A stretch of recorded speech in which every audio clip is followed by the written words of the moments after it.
Thanks for joining us for the interview of the 2022 candidates for Asheville City Council. I'm Kit Cramer, President and CEO of the Asheville Chamber, and I'm joined by one of our great public policy volunteers, Greg Burnette of First Citizens Bank. This interview will be with candidate Allison Scott. All interviews will be posted to the Chamber's website at ashevillechamber.org/2022 elections. Allison, thanks for joining us. I'm going to jump right in. Absolutely. And I'm going to jump right into the first question. By 2040, our metropolitan statistical area is expected to have added almost 100,000 people. What do you think is the top priority for how the city should manage that growth? Yeah, I think we've seen that over the years as a lifetime local. I know I've seen the population of Asheville explode, but also the way that people are coming here. You know, a lot of times historically it's been people who have retired here, but I think we're starting to see more people move here with remote work. We're starting to see a different demographic move into Asheville, which I think is affecting our housing, obviously, and the shortage of housing.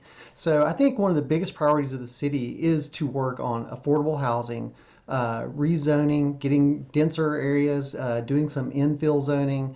I really think that should be a top priority because with remote work and climate change, I think we're only going to see that problem go through the roof.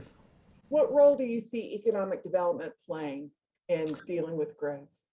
Yeah, I think there's a lot of ways that it can play. I know there's a lot of developers who I have spoken with and talked to, and they talk about the burdens of the red tape that they have to go through and getting permits or going through the processes. So I think the city can really work on making that process easier. And at the same time, I think we need to work with private property owners on their own property and going through those processes. A lot of times it can be very difficult to zone for, say, a ADU or a DDU and getting that on their property. And I really think that's where the city can come into play. With just some small tweaks, we could see a lot of changes. So Allison, keeping with the theme of housing, how do you balance policies like increasing density in certain corridors as a way to accommodate additional housing with neighbors who may be uncomfortable with growth or change in their neighborhoods? Yeah, I think we've seen that, this past few years with different developments and projects moving in.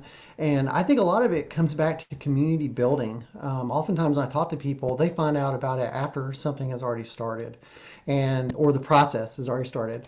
And that's something I really pride myself on is being a community builder. I like to go to the communities, at the beginning of a process. So I think working with these communities early on and saying like, here's what we want to do, here are the proposals, let's work on this. And then combining that with a lot of data and research. I worked for well over 15 years in the corporate world in IT management and database management. I'm a big believer in data.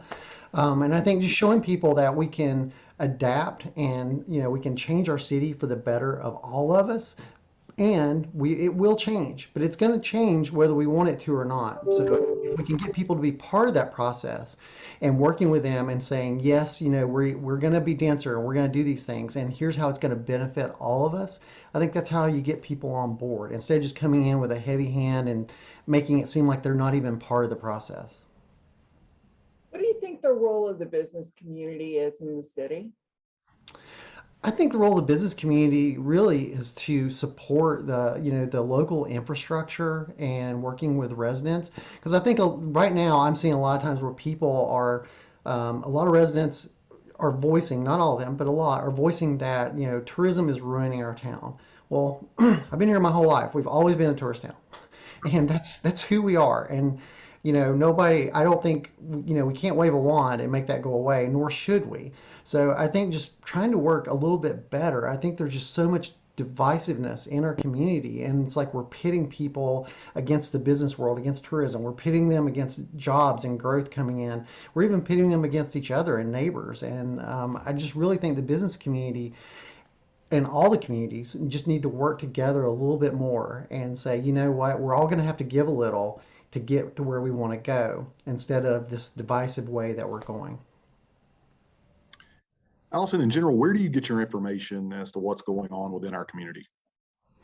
Well, I get it from the people who live in those communities. I get it from experts. Oftentimes, if it's, like development and land rights and different rules like that. I have several connections and people who are lawyers and legal experts in those areas, and also with developers. So really, I try to diversify that. I learned a long time ago that I am not a master of everything, and that reaching out and getting expertise and getting other opinions, especially ones that can subset my own lack, my lack of knowledge on something, is really the most beneficial. If you become a member of council, what will you do to reach out into the business community to give them a voice? Well, I think this last few years I've also worked in a nonprofit in LGBTQ advocacy, and I love small business. I've seen it transform downtown Asheville. We've had a lot of partnerships with small businesses, and I personally like visited all those businesses, and I think as a city council member I'm going to continue that, but just in that capacity. I want to actually go out to the businesses, talk to them, see what's going on for them, hear what their troubles are, what their frustrations are, and what's going well for them. Allison, what's your stance on the issues that are affecting businesses downtown, such as camping and panhandling? We see that as a problem. I spoke to two businesses just the other day about these problems and about people sleeping in the doorways and about break-ins. And I think, we can't ignore this. It's a real issue and it affects community safety. And that's why I actually put in houselessness and camping and panhandling. That's all part of community safety. I think one of the key things is I recently toured the sheriff's office, and I know there's camera systems going in several businesses. I'm encouraging businesses to get linked up with the sheriff's department so that they can monitor their property and have a faster response time. And I also think we need to work with the communities who are serving houseless populations. Like I said, what we've got now is obviously not working, and everyone should feel safe in their community and feel like they should be able to use the parks and the facilities and everything there. And people shouldn't be accosted, especially on their own property. So I think we have to work with this because it's also a mental health and substance abuse crisis that we're facing.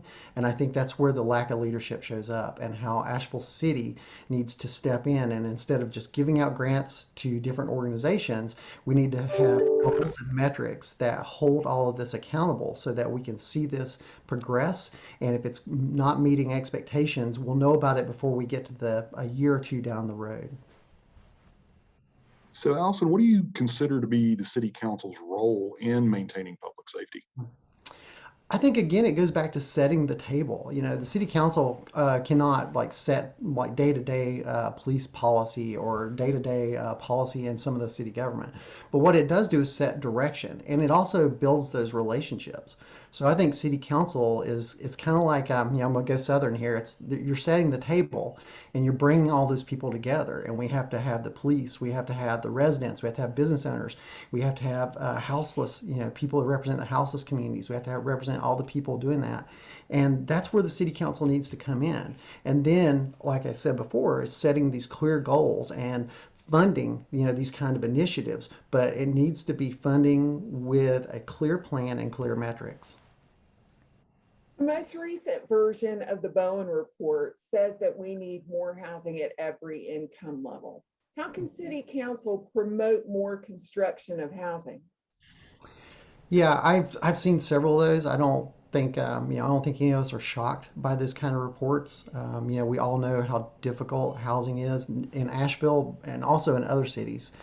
And I think we're going to have to look around and see what's working for some of these other cities. And that's where we can learn from other cities, and we can also do what's smart for us. So I think maybe doing some incentives for that. I think also, if you want to get into low income housing, I'm a big believer in city county partnerships using land, and with the city and county buying plots of land and then working with developers so it can offset the cost to build truly affordable housing at lower income levels. And I think when you combine that with working with developers and working with the county and other initiatives, that we can really build a comprehensive plan that can meet the needs of all economic levels of housing. So, Allison, in a minute or less, what sets you apart as a candidate? I think it's really my experience. I have this really unique skill set. I've got, over a decade of experience in the corporate world. I've got over a decade of experience working in advocacy. I'm a local here in Asheville, multi-generational. I grew up in trailer parks and sometimes homeless. And I worked my way up, and I live in Montford now. And I think I've just really got this not only a unique perspective, but also I've got all this real lived work experience and policy experience. I've worked at the local, the state, and the federal level. I was co-chair of the Out for Biden campaign for North Carolina. I've worked with the Justice Department and the Equal Opportunity Commission. And I mean, if we were looking at this from a CV standpoint, I think my qualifications are well over the bar of what it takes. But I think the biggest thing is just my caring and my heart and my compassion. I really believe in working with people and building these coalitions. Well, Allison, thank you for being with us today. We appreciate your time. As a reminder, you can find the interviews of other candidates at ashevillechamber.org/2022 elections. And please, let's make sure that we vote in the primaries on Tuesday, May 17th. So Allison, again, thank you. Thank you all so much. Thank you for your time. Thank you.